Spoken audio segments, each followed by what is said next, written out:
It is not going to happen anymore. We are committed to take firm and decisive action.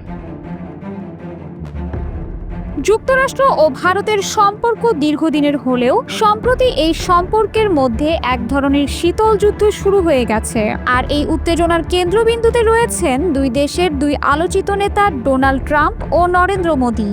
এক সময়ে একে অপরকে বন্ধু বলে ঘোষণা দেওয়া এই দুই নেতা এখনও প্রকাশ্যে প্রশংসা করলেও বাস্তবে দুই দেশের কূটনৈতিক ও বাণিজ্যিক সম্পর্ক যাচ্ছে এক গভীর সংকটের মধ্য দিয়ে।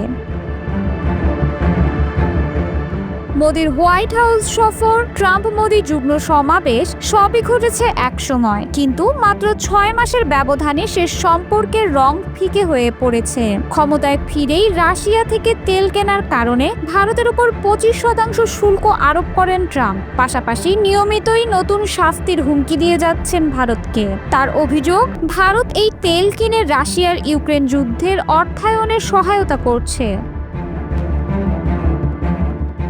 ট্রাম্পের এই অভিযোগের পাল্টা জবাবে ভারত সাফ জানিয়ে দিয়েছে তারা রাশিয়া থেকে তেল কেনা বন্ধ করবে না। বরং ভারতের পররাষ্ট্র মন্ত্রণালয় বলছে যুক্তরাষ্ট্র ও ইউরোপ নিজেরাও এখনো রাশিয়ার সঙ্গে বাণিজ্য করছে। এমন মন্তব্য করে ট্রাম্পের চাপকে প্রকাশ্যে চ্যালেঞ্জ করেছেন মোদি। এই দ্বন্দ্বের পেছনে আরও কিছু বড় বিরোধও রয়েছে। বাণিজ্য চুক্তি নিয়ে দুই দেশের আলোচনা বছরের পর বছর চললেও এখনো পূর্ণাঙ্গ সমঝোতা হয়নি। যুক্তরাষ্ট্র চায় ভারত তার বাজার আরও উন্মুক্ত করুক, শুল্ক কমা, প্রযুক্তি ও কৃষি পণ্যে মার্কিন কোম্পানিগুলোকে বাড়তে সুবিধা দিক। কিন্তু ভারত বলছে এতে দেশের কৃষক ও ক্ষুদ্র ব্যবসা মার খাবে। ট্রাম্পের এই বিষয়েও ভারতের উপর চাপ প্রয়োগ করছেন। এদিকে ভারতের রাশিয়ার সঙ্গে ঐতিহাসিক সম্পর্ক এখনো বজায় রয়েছে।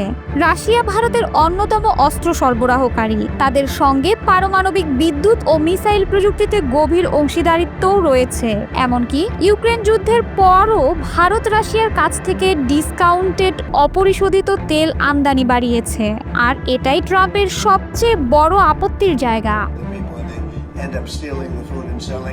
সম্প্রতি ট্রাম্প দাবি করেছেন তিনি ভারত পাকিস্তানের মধ্যকার মে মাসের সামরিক উত্তেজনায় যুদ্ধবিরতি আনতে মধ্যস্থতা করেছেন। মোদি সরকার তা সরাসরি অস্বীকার করেছে।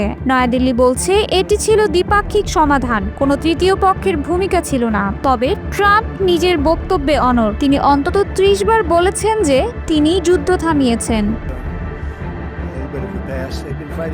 আরেকটি বিস্ফোরক ইস্যু হলো পাকিস্তানকে নিয়ে ট্রাম্পের নতুন কূটনৈতিক কৌশল। যুদ্ধবিরতির পর তিনি হোয়াইট হাউসে পাকিস্তানের সেনাপ্রধানকে স্বাগত জানিয়েছেন, যা আগে কোনো মার্কিন প্রেসিডেন্ট করেননি। পাকিস্তান সরকারও ট্রাম্পকে শান্তির জন্য নোবেল পুরস্কারে মনোনয়নের দাবি জানিয়েছেন। এমন এক সময় যখন ট্রাম্প ভারতের ওপর শুল্ক আরোপ করছেন, তখন পাকিস্তানের সঙ্গে তেল চুক্তির ঘোষণা দিয়েছেন তিনি। যুক্তরাষ্ট্রে বসবাসরত ভারতীয় অভিবাসীদের প্রতি ট্রাম্প প্রশাসনের আচরণ নিয়েও ভারতে ক্ষোভ বাড়ছে। অস্বচ্ছ অভিবাসন নীতির কারণে অনেক ভারতীয় নাগরিককে শৃঙ্খলিত করে দেশে ফেরত পাঠানো হচ্ছে। পাশাপাশি H-1B ভিসা এবং প্রযুক্তি খাতে ভারতীয় নিয়োগ নিয়ে ট্রাম্প প্রকাশ্যে মন্তব্য করেছেন, যা ভারতীয় প্রযুক্তি কর্মীদের জন্য উদ্বেগের কারণ হয়ে উঠেছে। সবচেয়ে বড় প্রশ্ন এখন, ভারত কি রাশিয়ার তেল কেনা বন্ধ করবে যুক্তরাষ্ট্রকে সন্তুষ্ট করতে? বিশেষজ্ঞরা বলছেন একেবারেই না, বরং ভারত তার স্বাধীন কৌশলগত অবস্থানে আরো দৃঢ় হতে চলেছে।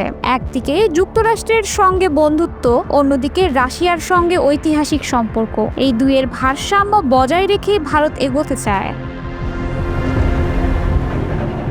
তবে যতদিন ট্রাম্প এই চাপের কূটনীতি চালিয়ে যাবেন, ততদিন যুক্তরাষ্ট্র ভারত সম্পর্ক একটি অনিশ্চিত ধাপে দাঁড়িয়ে থাকবে। এখন দেখার বিষয় নয়াদিল্লি ও ওয়াশিংটনের এই ঠান্ডা যুদ্ধ কোথায় গড়ায় এবং তা কি বৈশ্বিক রাজনীতিতে নতুন মেরুকরণের সূচনা ঘটাবে। We're having some great deals. We have one coming up, maybe with India, very big one, where we're going to open up India.